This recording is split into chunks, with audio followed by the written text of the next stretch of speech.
Yo, what's going on YouTube? It's your boy Kai checking in with another video. And as y'all know, Netflix just did the document series of Jeffrey Dahmer. I haven't actually seen it yet, like the Netflix series. I haven't seen it, but I've seen social media in a frenzy. Like, people are like stuck on this. But this actually popped up in my recommendations. I don't know how this popped up in my recommended, but this right here is, I guess, the actual story with the real crime scene. And I don't know why it's circling in the background, but let's get into it, man. Let's get into it, because this job like blowing me. Let's see.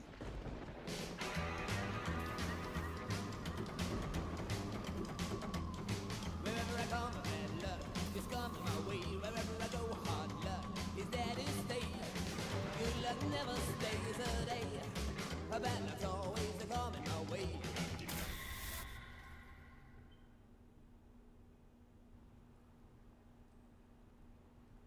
It's been a long time since Jessica and I have seen snow, especially freshly fallen snow.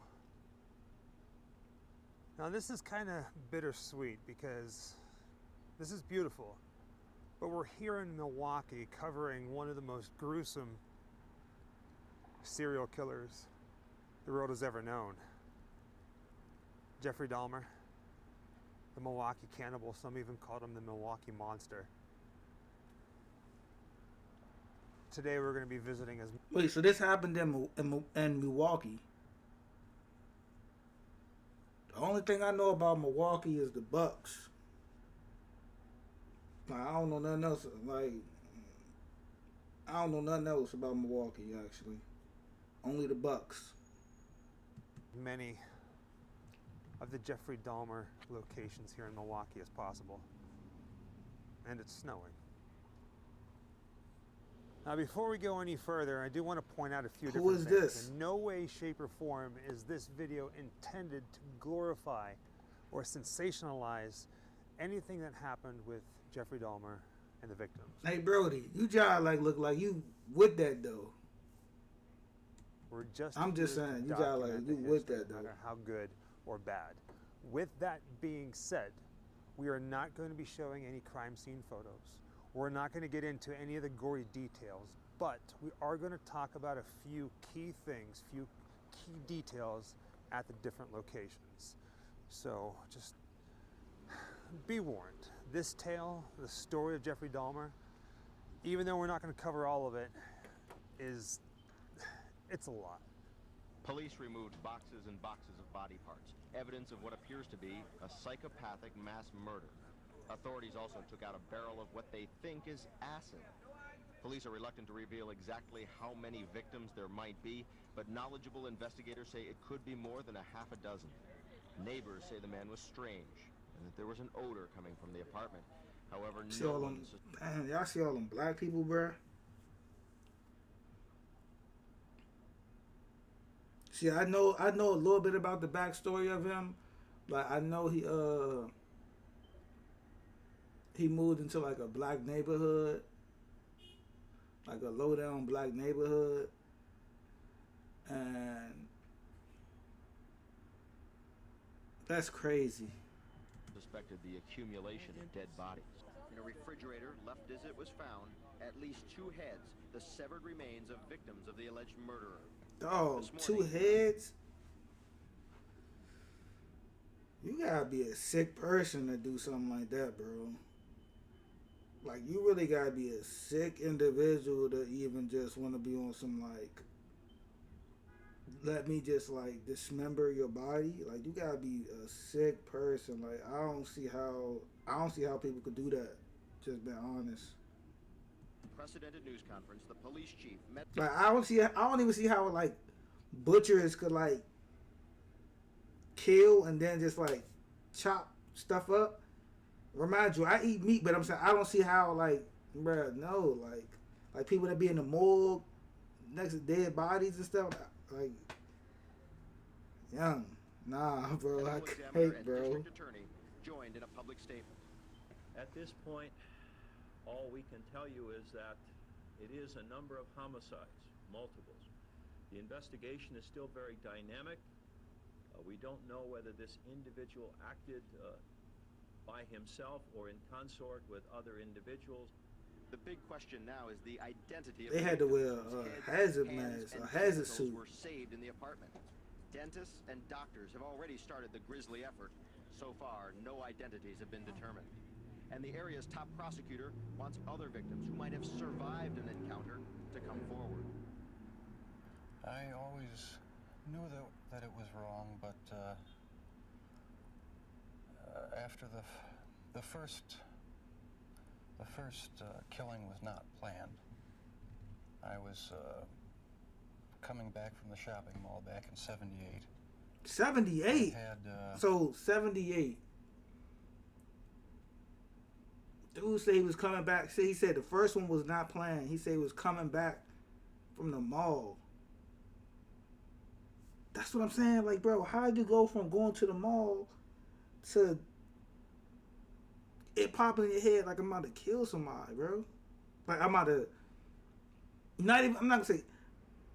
Like, how does it even like fathom in your mind, bro?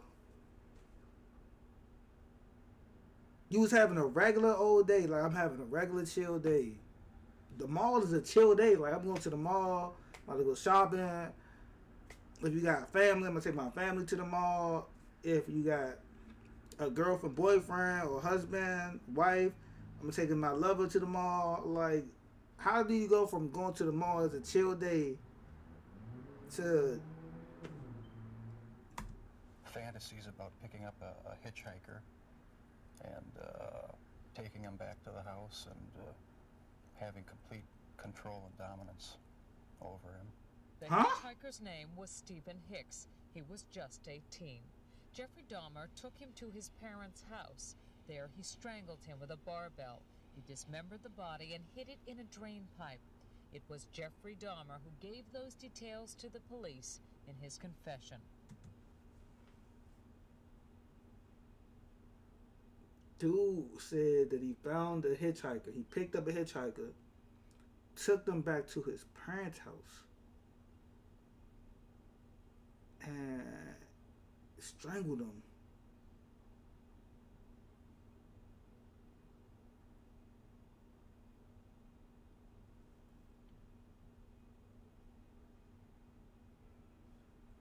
Yeah, you gotta be sick, bro. Like, you gotta be sick. Like, I don't understand how people, like, how you feel so comfortable with doing that, bro.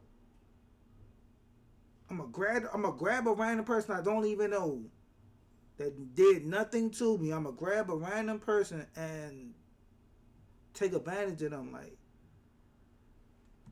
When you hear the name Jeffrey Dahmer, you automatically think of Milwaukee, Wisconsin. But today's video, we're going to be starting off in a little town just outside of Milwaukee called West Allis. Now, if you look, we're on the corner of 59th Street and Hayes Street. It's in this neighborhood where Jeffrey Dahmer's grandmother lived. Again, not getting into all of the details, but a little bit of a backstory. Jeffrey Dahmer committed murders between 1978 and 1991. He killed 1978 and 1991. Damn, 78 to 91. How's that possible? Like,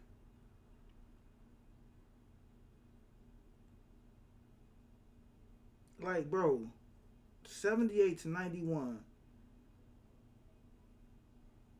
Like, no missing reports, no missing people reports, no, oh man, my family member just went missing. Like, I've been trying to get in contact with my family. Like, how did this happen? And no state, it's not a state emergency. Like, I live in DC. When the DC sniper was around, bro, state emergency. Like, how do people go missing and it's no, oh, everybody, y'all need to be home by this certain time, like, or make sure you go in groups or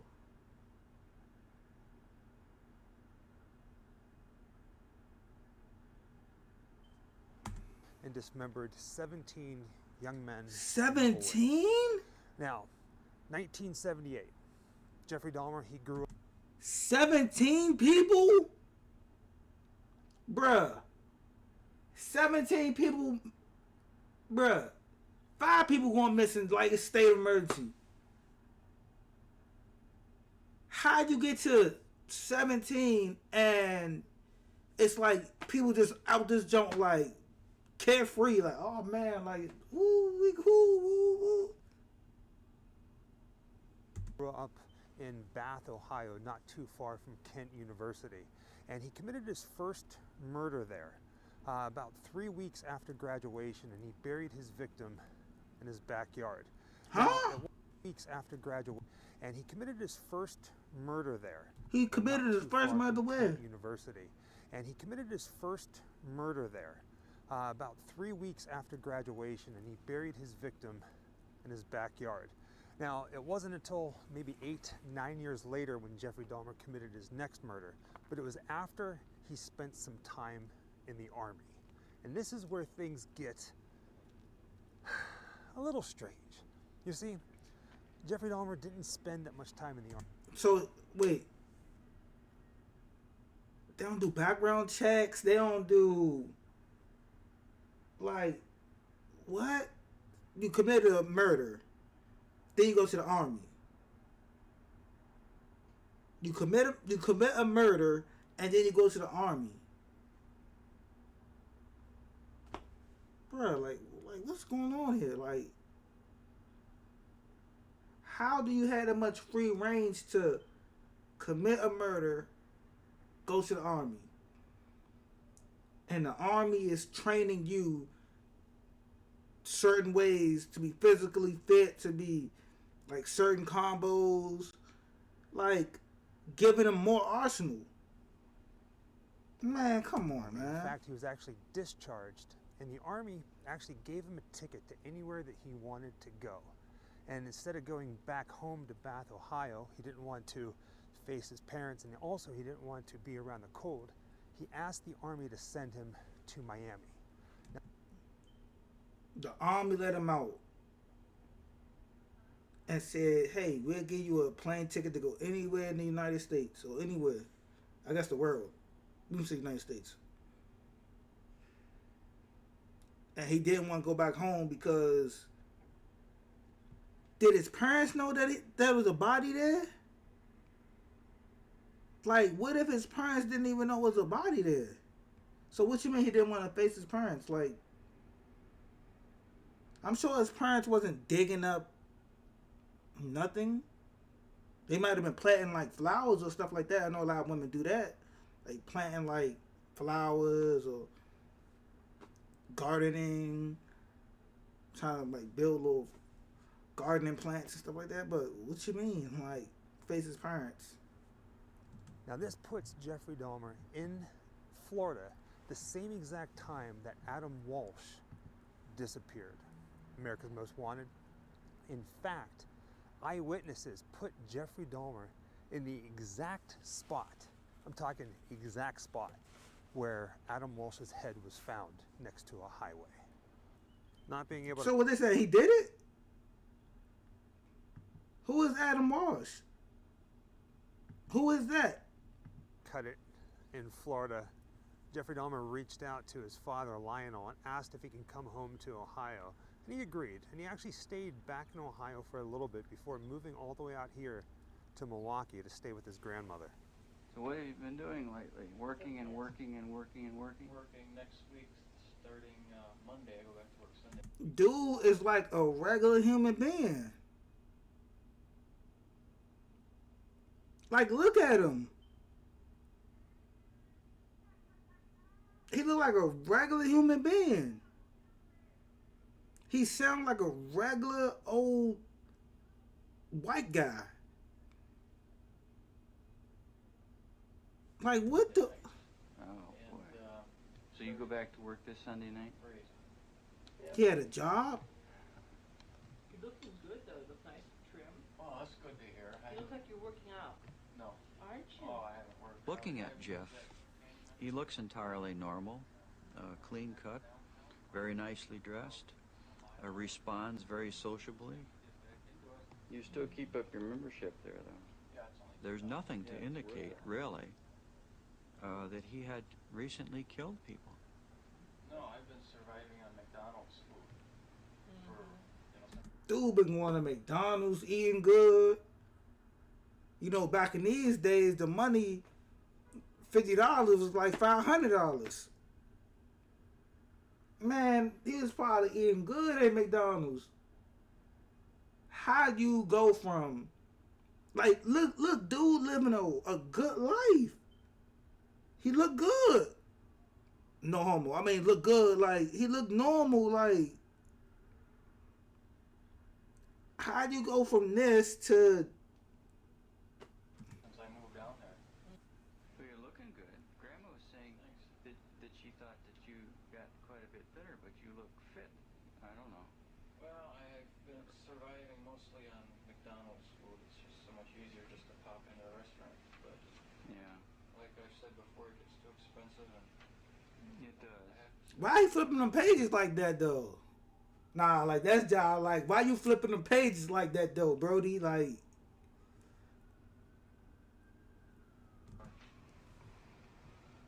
And of course, you woke up at what, 8 this morning? right. And then you cleaned up your apartment. who is this? Who is this interviewing him? Like, who is this interviewing him? Really nicely so you could show us what it looks like. Yeah, I want you to come over if you feel like it. I haven't done. I want you to come over if you feel like it. Oh, no. You will not get me. Not going to your house, man. Any dusting or vacuuming or anything. I do that on Sundays. But that's the thing, like, he looks so normal. He acts so normal that somebody might take him up on the offer. Like, I see why people took him up on the offer. He seems so normal.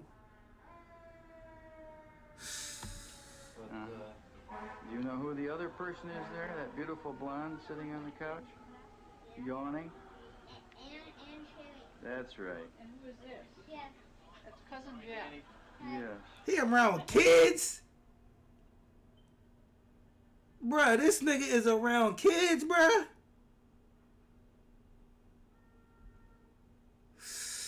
I'm telling, man, what? Go ahead, man.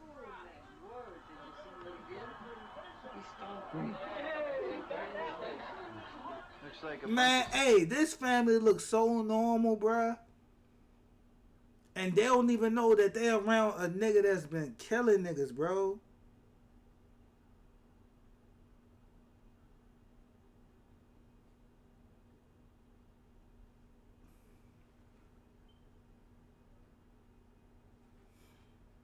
He don't seem like he on medicine. He don't seem like he seem like a regular human being, bro.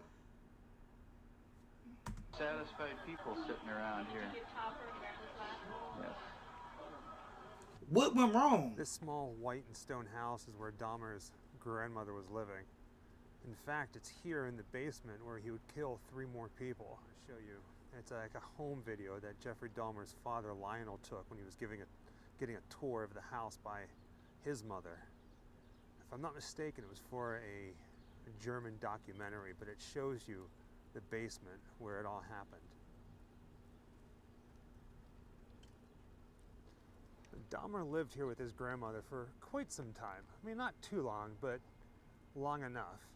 But things weren't always peachy. You see, his grandmother had a major problem with him bringing home boys at all hours of the night. And for some reason that she couldn't figure out, I have a challenge for all of you. Go to every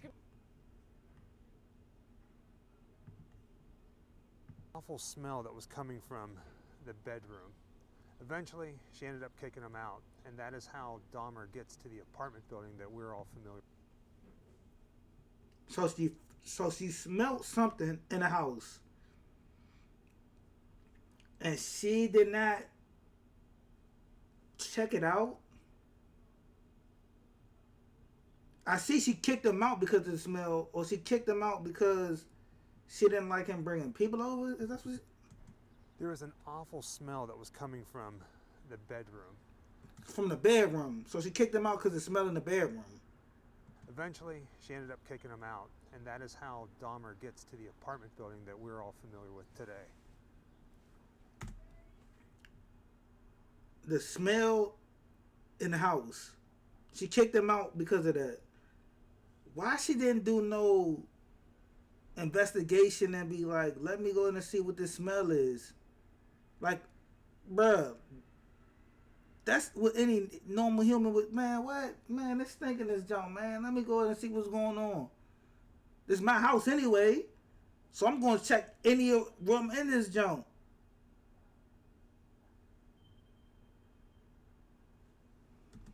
Standing at the front of the house, I noticed that there was no driveway, no place for the owners to park, so there had to have been a back alley. And of course, there is one here. Now, in the video that Dahmer's father, Lionel, shot, they walk around towards the back of the house and they point the camera up to what was Jeffrey Dahmer's bedroom. And it should be right on the other side of this garage right here. Now, we're not going to go into the property, we're just going to walk up to the fence. I don't think he should be walking up to that fence though, bro. Do his grandmother still live there? Or do anybody still live there? Man, what the world?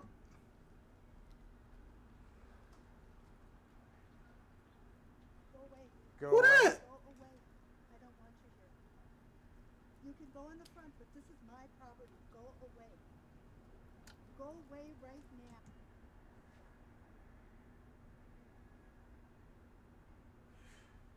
That's his grandmother? That can't be his grandmother. No. His grandmother in the movies, y'all, like, was... Nah, that ain't his grandmother. Who is this, bro? This the house, though? How many bodies they said was there? They said 3? He said 3? In the basement? Okay. All right. I mean it. I gotcha.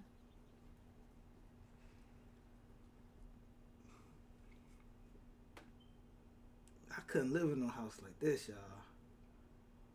I couldn't live in no house like this. A mass murder house? I can't live in no house like that, bro. No way. Nah. As you saw, I got a little too close, which is fine. I wasn't going to trespass. There's no trespassing signs, but I Dang, what the walked up hell? to the fence. Hey, lady, what the hell? What the fuck? The owner came out, and she did not want me to be back here. She right there, nigga. So, respecting the wishes, I'm not going to show it. Now, this is the perfect opportunity to talk about this. You never know what to expect when you're out on the road. Anything can happen. You kind of have to be prepared for anything to happen, good and bad. Now, we know trespass, and we try really hard not to impede too much on people's personal space, and at the same time, respectfully show history. Now, I probably shouldn't have gotten that close to her house, and I do apologize to the homeowner for that. Probably should have just stayed in the front. Again, I'm sorry.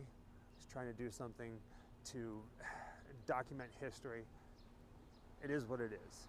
Now, in a few moments, we're going to walk down the street here to where Jeffrey Dahmer's apartment once stood. It's been torn down since 1992. It was called the Oxford Apartments. 1992. His last killing was 91.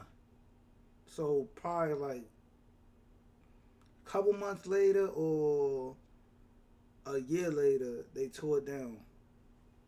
His apartment number was 213.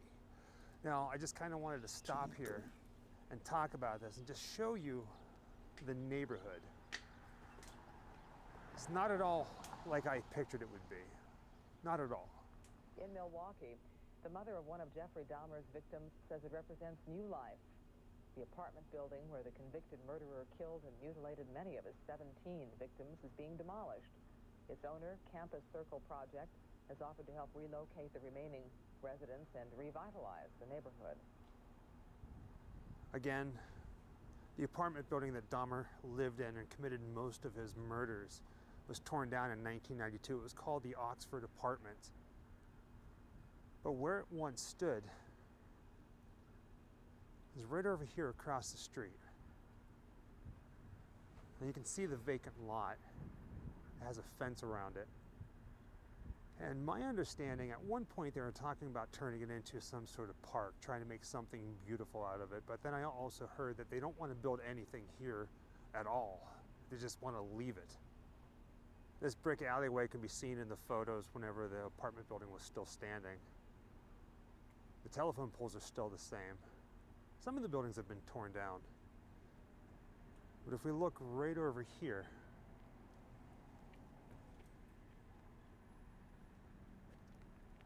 you can see there's that first section of the fence, and there's a clear second section. That third one, right there, that looks to be right about where the steps that went up to the building, the walkway up to the building would have been. Now, the strangest thing about it, what makes this all pretty surreal, at least for me, is, I mean, of course, I do all this research, grim research. We go to all these places.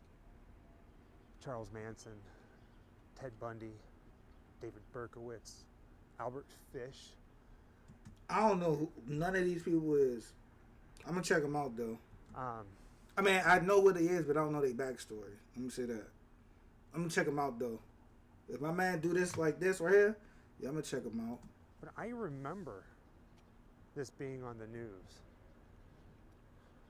I remember this.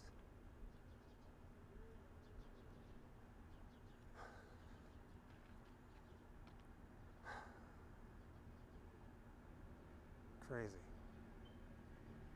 The really twisted part about all this is Jeffrey Dahmer could have been stopped so many times in the past. He even was arrested a couple of different times, and people never really caught on. He was your average looking neighbor, if you will. I mean, I guess in what... Like, he could have been stopped with his grandma. Hey, it's a stench in the house. Let me figure out where the stench is coming from. He could have been stopped right then and there. That would have been 4. That would have been at 4, right? Because he said the first one was at like 18 after high school. I think he said like 3 weeks after high school. Then he stopped, went to the army, went back home, moved with his grandma. He caught 3 more. That'd have been 4 bodies. He could have been stopped at 4. It wouldn't have been all the way up to 17. Man, come on, man. Way they kind of all are. But the entire time he was killing people, posing them, taking pictures, ate a few of them, hence Milwaukee Cannibal. And how he was caught. Wait. He did what? But the entire time he was killing people, posing them, taking pictures, taking pictures, ate a few of them, hence Milwaukee Cannibal. Eating them. And how he was caught, he was going down the street. We're going to go show the Ambassador Hotel in just a moment. But the day that he was caught, he met up with 3 guys, and he convinced one of them to come back to his apartment so he can take some photos of him. And when he got him up there, his plan was to drug him with chloroform or some of the other chemicals that are around his apartment. And he was able to get handcuffs on his potential victim. You know, he was able to break away, and he ran out here, ran into 2 different cops, told them, hey, there's this crazy guy up the street, and they brought him back here. And they go up inside Jeffrey Dahmer's apartment. Let me turn this way so you can kind of see it. They go up into his apartment, and the police start looking around. And I think I read somewhere that Jeffrey Dahmer let it slip that the key to the handcuffs that were on this guy were in the top drawer in his bedroom. So they go into the bedroom, they open the drawer, and they find an obscene amount of Polaroid pictures of men and boys that Dahmer has killed and dismembered and posed for his own twisted pleasures. It's pretty gross. I'm getting grossed out, and this is not something that typically bothers me. So the officer takes some of the Polaroids, goes out to the living room where Dahmer is, and he shows his partner, and he says, "These are real." And immediately, Dahmer tries to make a run for it. They tack him to the ground. They put him in handcuffs. They're holding him down. And I also read that Dahmer said, "For what I've done, I should be dead." His macabre 13-year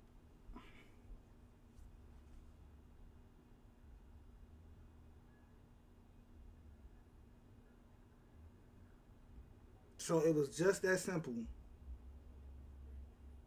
All people had to do was go into this man's house and just search.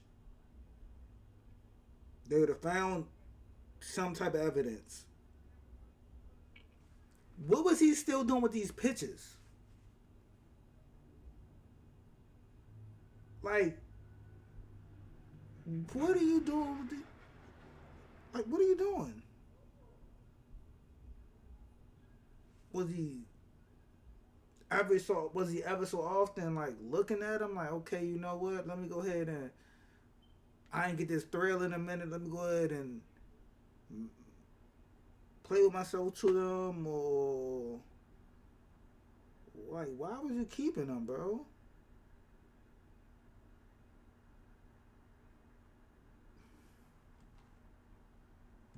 crime spree finally ended when this man, Tracy Edwards, brought the police to the infamous apartment. Like the others, he had gone there with the promise of money. He was listening to my heart, because at a point he told me he was going to eat my heart at that point. I hit him.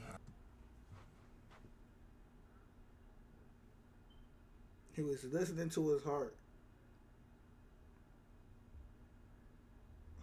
Then said, "I'm going to eat your heart." And I ran.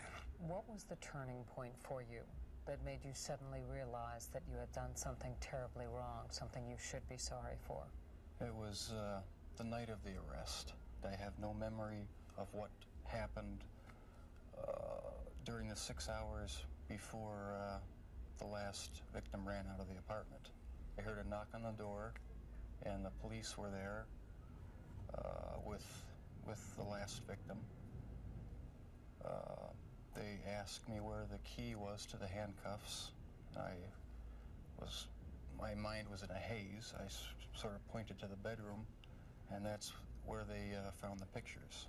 And they yelled, "Cuff him." I was handcuffed, and it was just the realization that there was no point in trying to hide my actions anymore.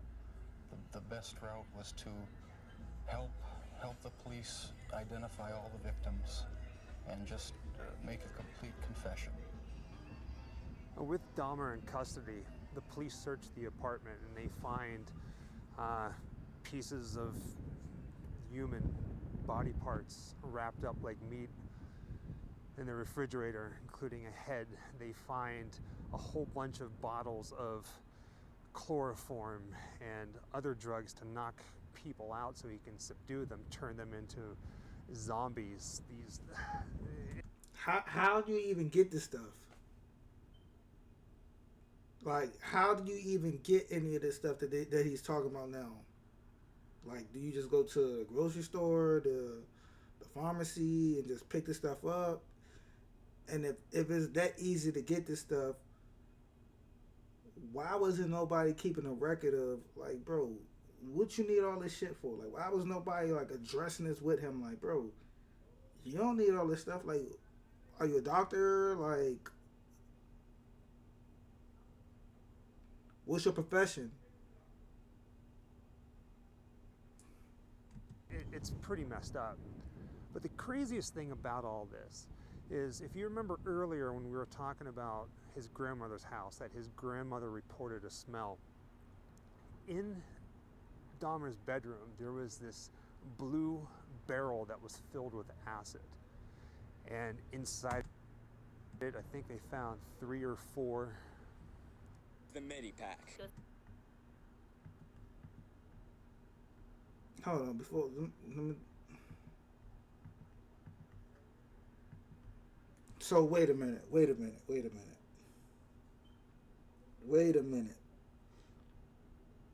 Acid. How in the world do you get acid? Like, where you get it from? And why does he have it? A whole container full of acid. Like,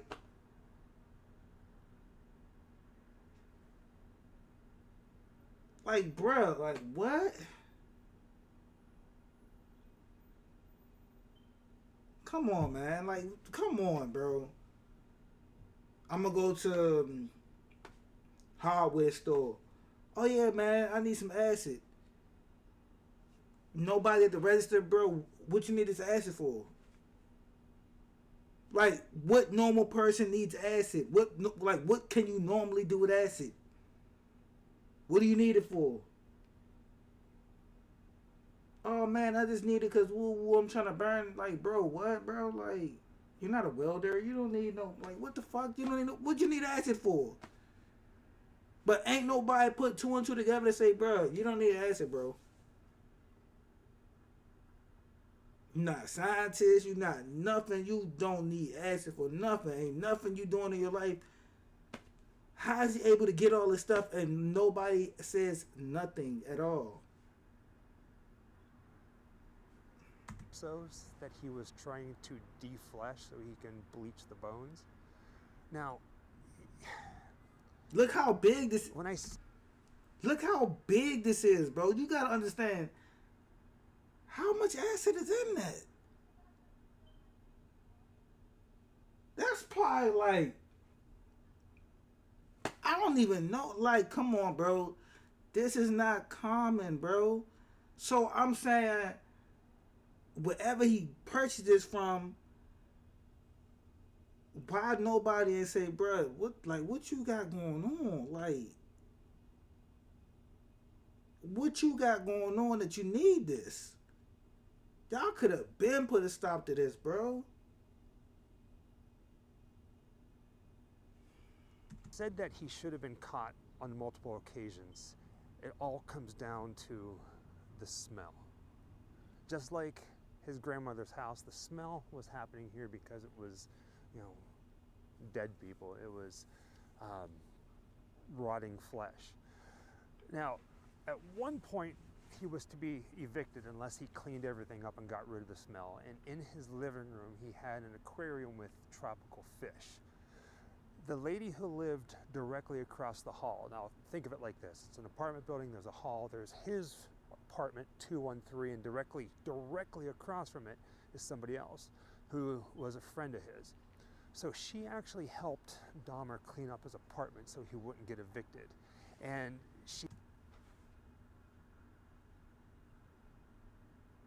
there was a lady across the hall that helped him clean up his apartment. You ain't noticed the smell? Everybody noticed the smell but you? Like, what, you just gotta stop the nose? You don't have no sense of smell at all? You not in his apartment looking around like, bruh, what's... If the police walked in this man's apartment and said, bro, it's shit all over the place,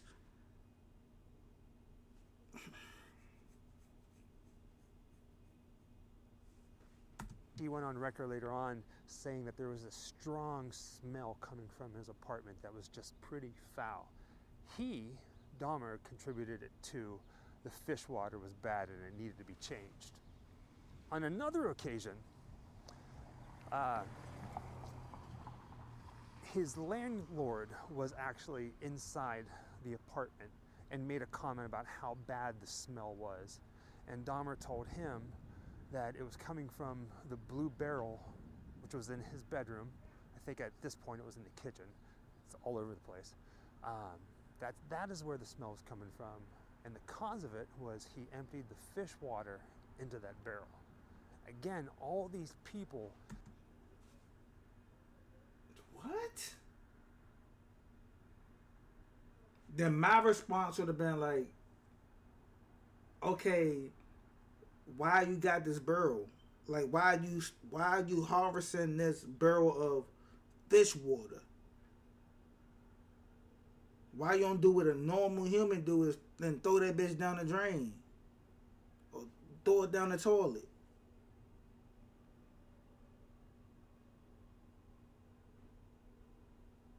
Come on, son. Like, come on, Mo. In his life, right there, and not knowing. As horrible as the crimes were, there's one that was just completely mind-blowing to me. Now remember, Dahmer was arrested a couple different times, and quite a few times and he was arrested. Caught. Now there's one victim in particular. It was a 14-year-old boy.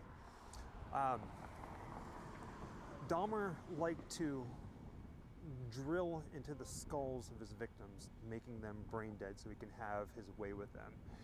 And then he would take the acid and drip it down into the hole to cause whatever. You know how sick of an individual you have to be, bro?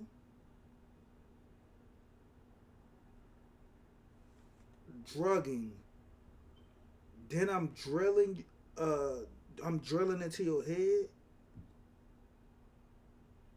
And then putting chemicals in there so I can have my way with you.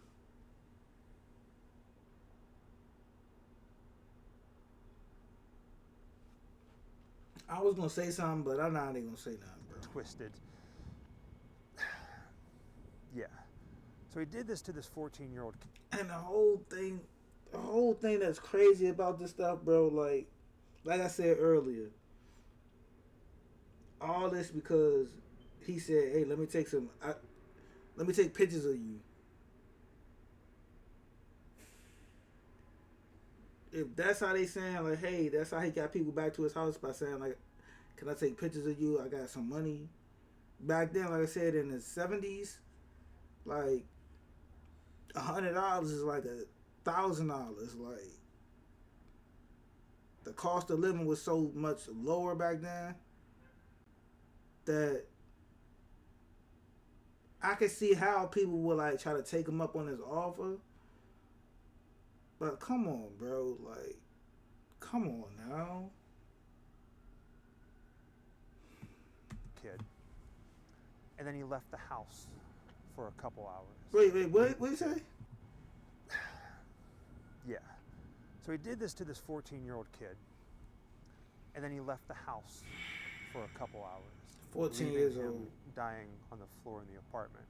It all happened about 12:30 in the morning of May 27th. That's when Tina Spively says she and her friend saw Conrad Simpson phone, stumble and fall onto State Street. They ran up to him and noticed that he was bleeding from behind, and he appeared to be drugged at that time as well.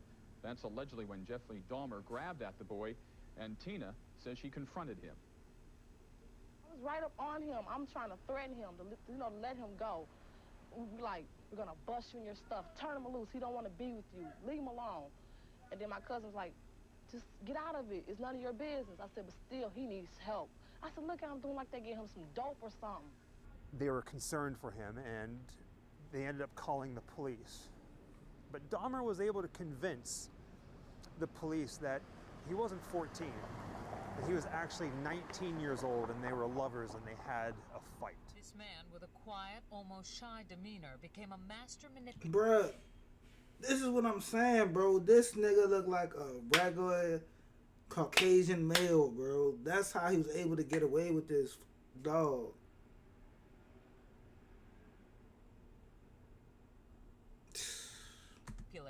Who was able to lure strangers he met at gay bars to his apartment. Then dude grabbing people from gay bars, bruh. Even able to con the police into returning a 14-year-old boy to him after neighbors called 911 upset. 14 years old, bro. 14 years old, bro. And you a grown ass man. That the child was in the street, naked and bleeding.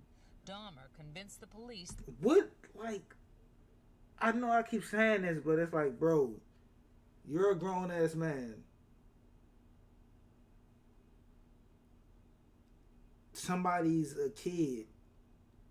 Why? What would make you say, let me see. Let me go ahead and try to talk to a kid.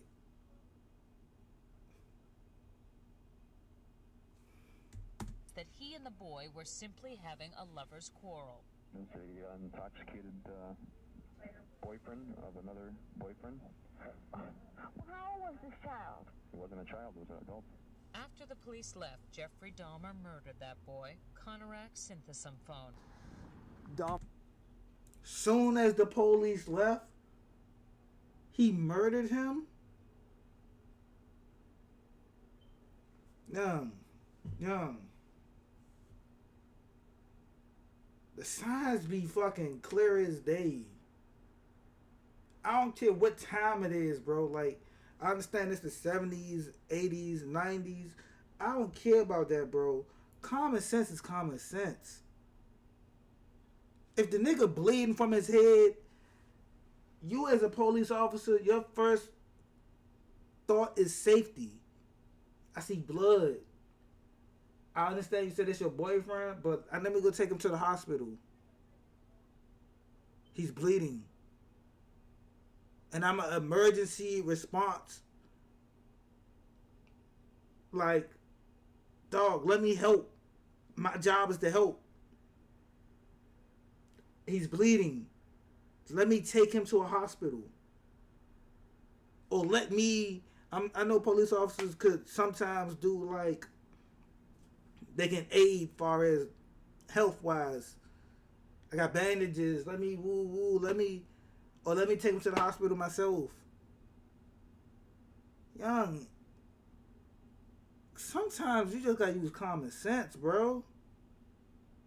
Dahmer escorted the police up to apartment 213, his, showed the police officers some of the Polaroids that he has taken earlier of the kid. And they were like, okay, we believe you. And they left. When they left, Dahmer drilled another hole, put in more acid, and ended up killing him.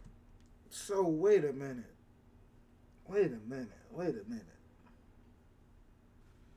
So all he had to do was say, this my boyfriend. You want to come back to my place? I can show you some type of evidence that this is my boyfriend. Show them pictures.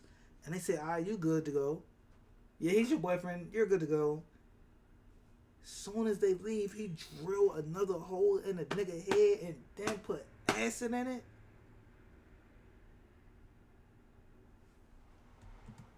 And that's what killed them? Well, we visit countless places, and I am always against buildings or places where people have died being torn down. It's history and it should remain, good or bad. But I'll say this and I stand behind it. I'm so glad they tore this place down.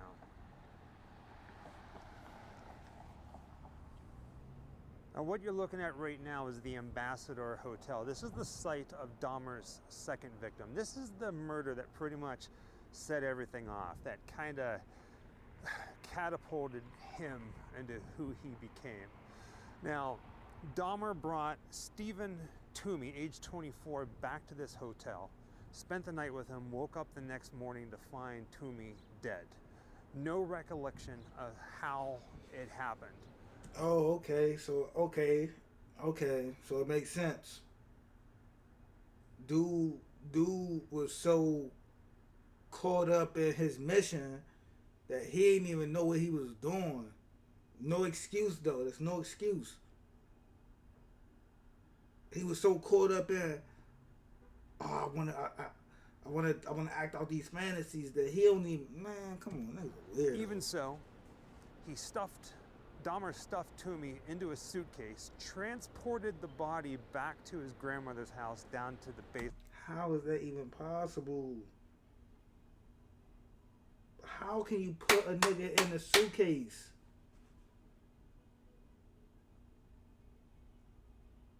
Would he broke his body? Would he cut his body in a hotel?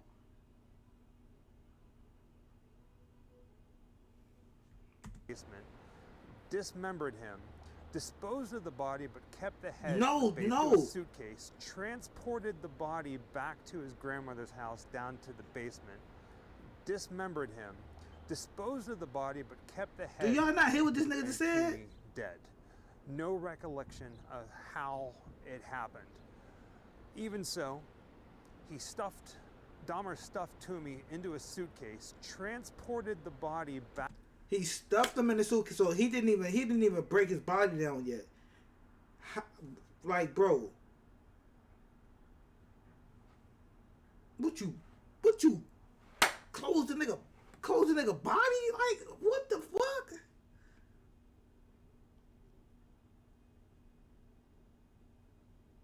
How you get him in a suitcase is what I'm trying to figure out.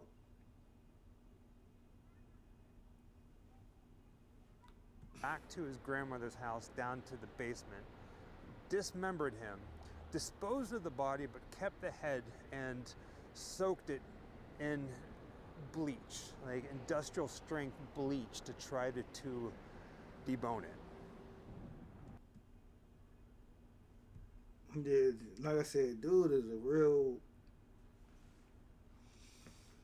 Now I know at some point somebody's going to say, wait a second, Grim, you're leaving this out. You're leaving out these pieces of information.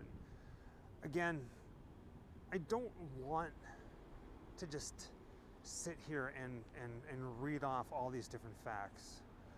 Just trust me when I tell you, it's brutal, it's disgusting, it's pretty messed up. If you want to look it up, you're more than welcome to. I'll never go to that hotel. Now, one of the things that we try to do at I might this never channel, go to Milwaukee. and we tell everybody this, anybody and everybody can go online and look up all the facts, all the dates, down to the time, what day, who the name of the detectives were. Anybody can do that. But one thing most people can't do is go to these places themselves and see them. So that's what we try to do. We walk the history and show what the place looks like today. Now this is the entrance to the Ambassador Hotel.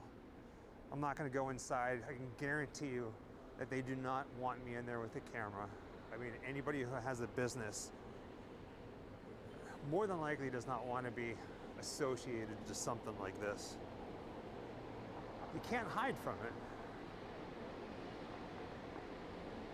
But this is it. One time I brought this young man back to the hotel room, the Ambassador Hotel. Was just planning on drugging him and spending the night with him. Had no... Bruh. If y'all already planned on getting a hotel, what you need to take advantage of him for? If y'all already was gonna be in a hotel together, like this is stuff that I'm talking about. Like a lot of people, y'all need to be comfortable in y'all sexuality. Like the stuff that y'all got going on, like y'all just gotta be comfortable with the person that you are. Not this right here. This is some sick stuff. If you're gay, be comfortable being gay. You brought him back to a hotel. I'm sure if he wanted to go to a hotel with you, he was gay too.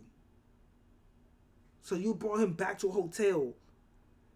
I'm sure that both of y'all already had the idea, okay, you about to get freaky in this thing. So why did you need to take advantage of him when y'all both was already in the thought process of doing things that y'all already wanted to do anyway? Man, come on, man. You niggas is weird, intention man. of hurting him. When I woke up in the morning, he said he had no intention. Here, I was heavily bruised. Apparently, I had beaten him to death with my fists. And you're...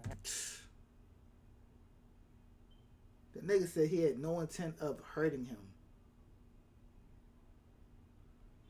then he broke his ribs and did whatever else he did to him with his fist. And this is what I was talking about earlier. He got all this training in the army to now come out here and... But the nigga was... Like, I'm like, bro, the dude lived a good life. Had family that loved and cared for him. Where's the disconnect at? Like, how do you go from great upbringing to I want to do this? No memory. I have no memory of it. But that's what started the whole spree all over again. Dahmer says he snuck the corpse of his victim, Stephen Toomey, out of his hotel room in a suitcase. Then he took it to his grandmother's house, where he cut up the body and put it in plastic garbage bags. When Dahmer was living here, especially on his own after he left his grandmother's house, that road that the Ambassador Hotel is on was filled with all kinds of different bars and nightlife. And Dahmer would actually go out to, I think there was a park that was closer to downtown, which is that way, as well as a lot of the different bars that were on the road trying to pick up potential victims, lovers, if you will, somebody to have companionship with. But he just, I think at one point he even said that he took it too far. When he was growing up, as a kid, he always had these crazy urges. Remember the movie or the TV show Dexter, how there was like the dark passenger? In a way, I kind of think that was directly related or pulled inspiration from Dahmer, because Dahmer started off killing animals, and he said he wanted to see what the insides were like. And then, for a lack of better words, better whatever, it got too boring for him. So then he moved on to humans, and then it just kept progressing and progressing and progressing even more. So this creep ass nigga was killing animals. Probably doing whatever he wanted to them animals.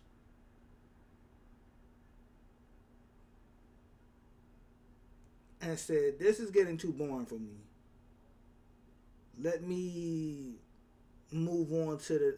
He probably went from every animal, you know, cat, dog, stuff like that, and it's like, man, nah, this is like, I'm cool on this. And then moved, it's like, man, yeah, I'm cool on this, man. Let's go ahead and just, what's next to an animal? Human. Yeah. And then was like, yeah, I'm gonna do a human next. In biology class, we had the usual dissection of fetal pigs, and I took the remains of that home and kept the skeleton of it, and I just started branching out. Dogs, cats. You know, all I know is that I wanted to see what the insides of these animals looked like. Bruh, for all that, you could have been a scientist, bruh. For all that, you could have been working at a morgue, doing autopsies and stuff like that. Like, if you wanted to look inside a human body, you could have did autopsies at a morgue. You could have been doing a morgue. You could see the inside of a body. You zip the body up, play with different man, you could have been doing that, bruh. They had a career just for you. You could have been getting paid good money to be doing this stuff.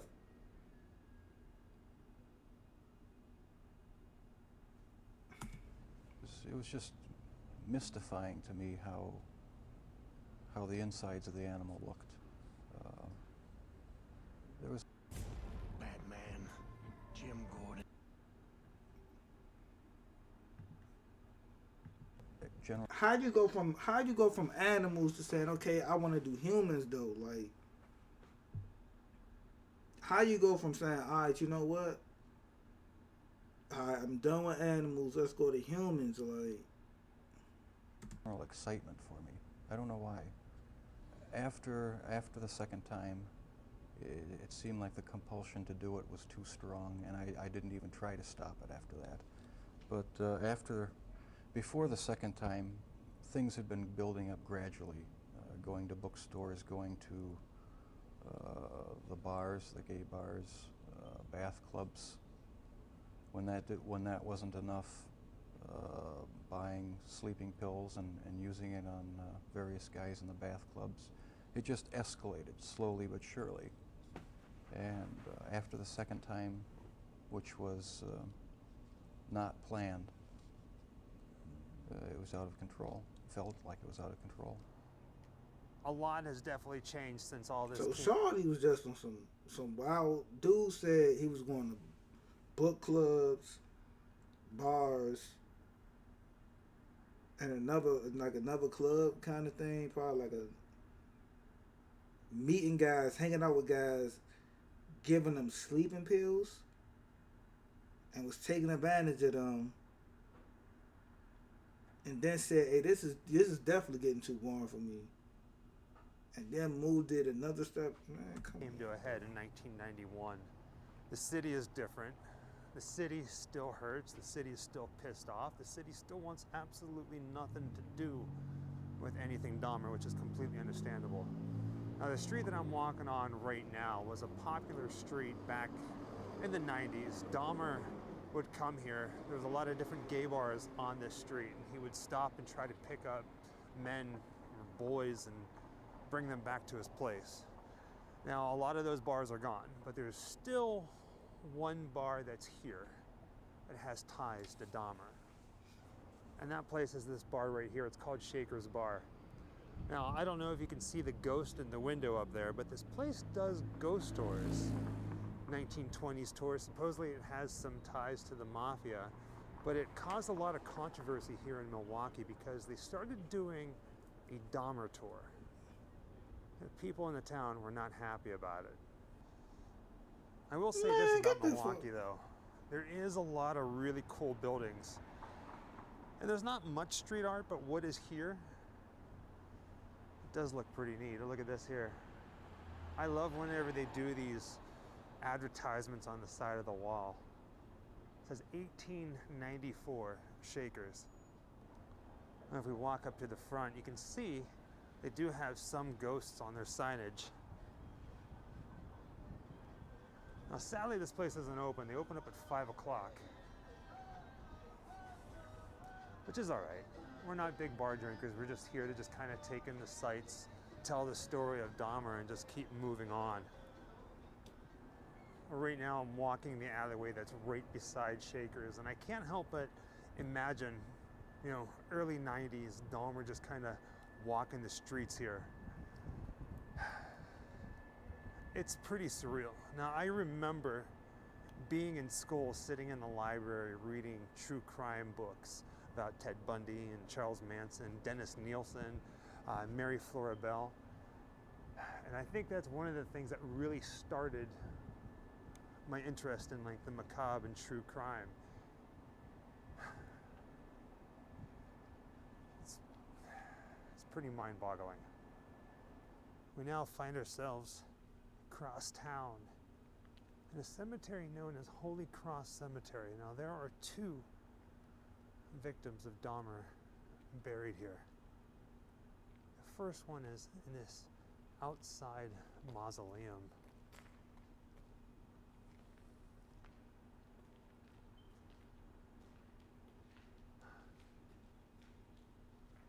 Now, if I'm not mistaken, Baby Ghoul, he's right down here.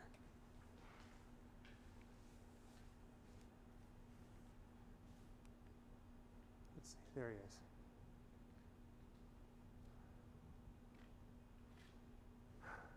Conorak synthasomophone, 1976 to 1991. Now this one hits extra hard. Shit.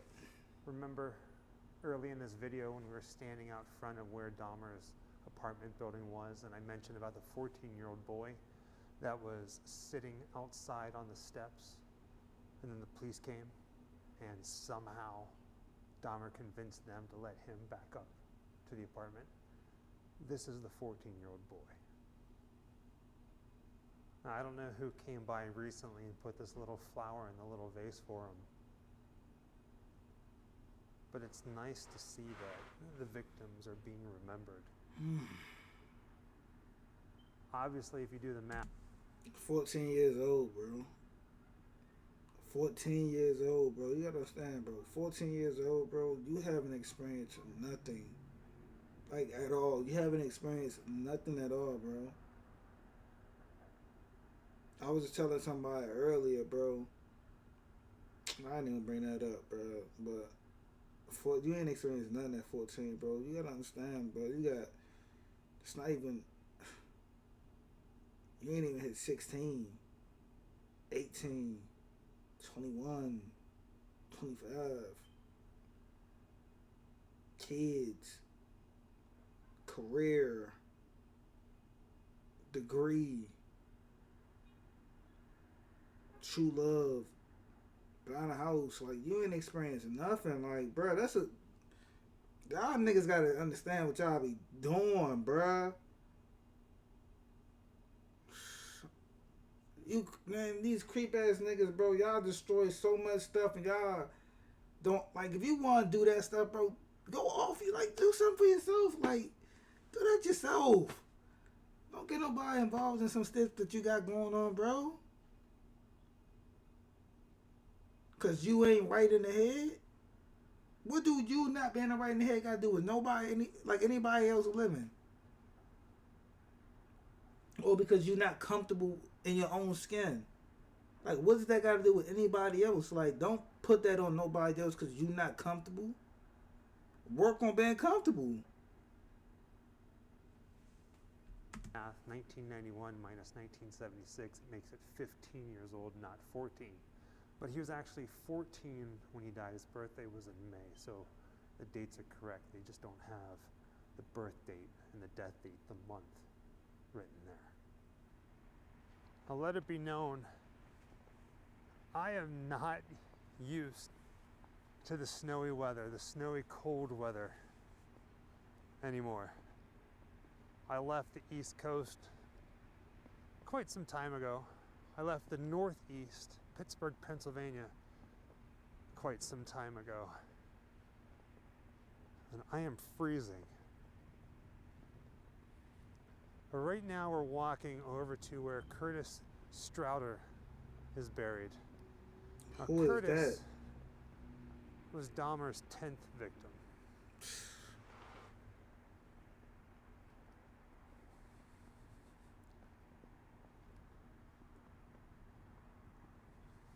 How you know what this stuff is, though, Hey, what's bro? up, guys? I'm here with Sanjay, and he actually purchased one.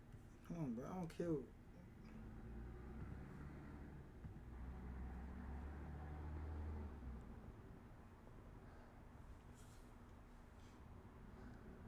Even though I'm not used to it, the snow, you can't deny it's beautiful. But here it is, my beloved grandson, I love you. Curtis Durrell Strouder, April 6, 1973 to February 18, 1991. Again, Curtis was Dahmer's 10th victim. Of course, this is Man, how was this nigga getting these people, bro? I mean, I know how, but bruh, like, money don't be worth your... Money ain't worth, like, your morals. Like, yeah, man, let me take pictures of you. If that was his go-to line, like, let me take pictures of you, bro. Money ain't worth your morals, bro. It ain't worth, like, nah, I'm not taking no pictures, bro. I don't even know you.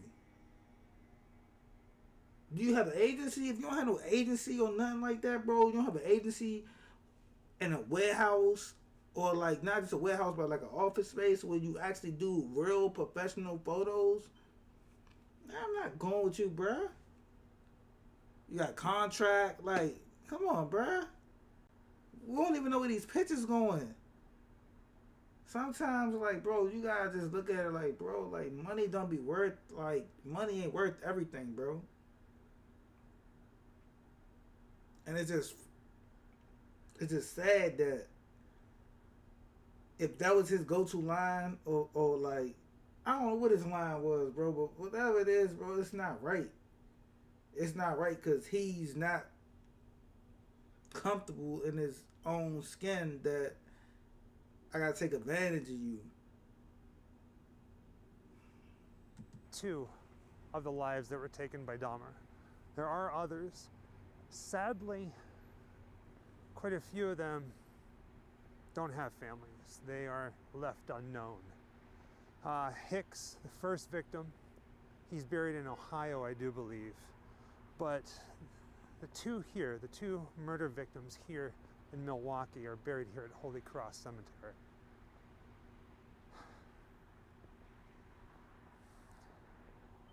I know it's not much paying respects. And doing what we do, tracking down the history that we do, I can't even fathom this. I can't either. Driving through Milwaukee, there's a lot of bars, a lot of old buildings. But I can't imagine something like this happening in a town, in a city like Milwaukee.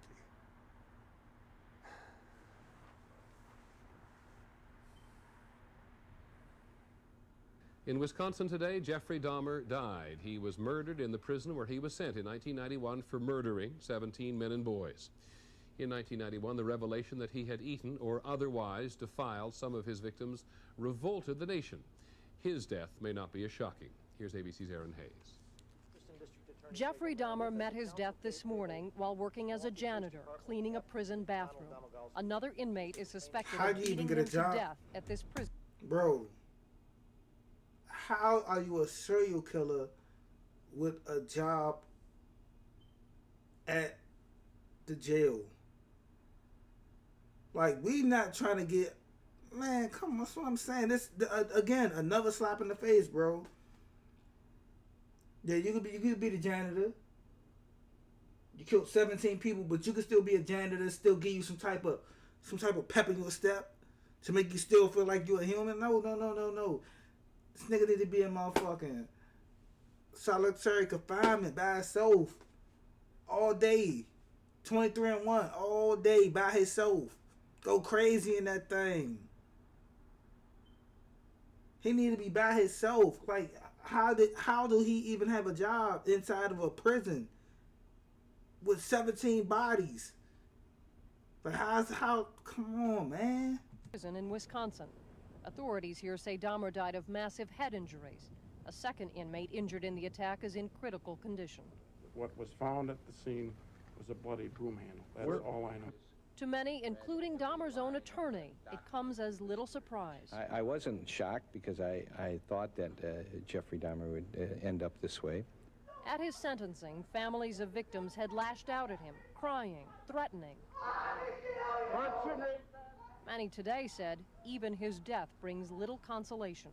The hurt is worse now because he's not suffering like we are. Other family members, in an odd twist, hope to gain from Dahmer's death. An attorney representing 8 of the families today pushed police to release Dahmer's belongings so they can be auctioned off. On the list, one of Dahmer's refrigerators where victims' remains... Who the fuck would want to buy this shit? I understand we're going to auction it off to give it to the family and shit like that. But who the fuck would want to buy this shit, bro? You got to be a sick individual that just want to buy this shit and keep it. Like, come on, bro. This is not... No. It's not no motherfucking history. This ain't no motherfucking... Yeah, this ain't no good deed. Like, bro, who the fuck want to keep this shit? Like, why the fuck would I want to buy this? Like it's a trophy or something. Man, get the fuck out of here, were man. found, and an 80-quart kettle. The families hope to make at least $100,000 from the sale. We don't consider that there's been closure on the Dahmer chapter episode as far as the victim families are concerned until there's compensation. Ironically, at his So those must be the cool glasses, because I see the officer behind him. He got them too. So these must be the cool glasses back then. The victim families are concerned until there's compensation. Ironically, at his sentencing, where he was given life without parole, Dahmer said he was ready for death. Frankly, I wanted death for myself. So now you want death for yourself.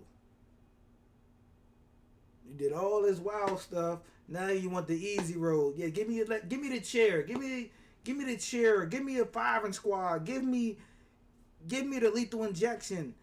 Give me the easy way out. Man, come on, bruh. I know my time in prison will be terrible, but I deserve whatever I get. Nah, you want the easy way out to where you don't got to think about Jeffrey this shit no Dahmer had more. served just over 2 years in prison. Man, that shit ridiculous, bro. That shit is crazy. That shit is sick. That shit's sick, bro. R.I.P. to all the victims, man. I hope y'all family, all the way, years later, I hope they, kind of found peace and understanding.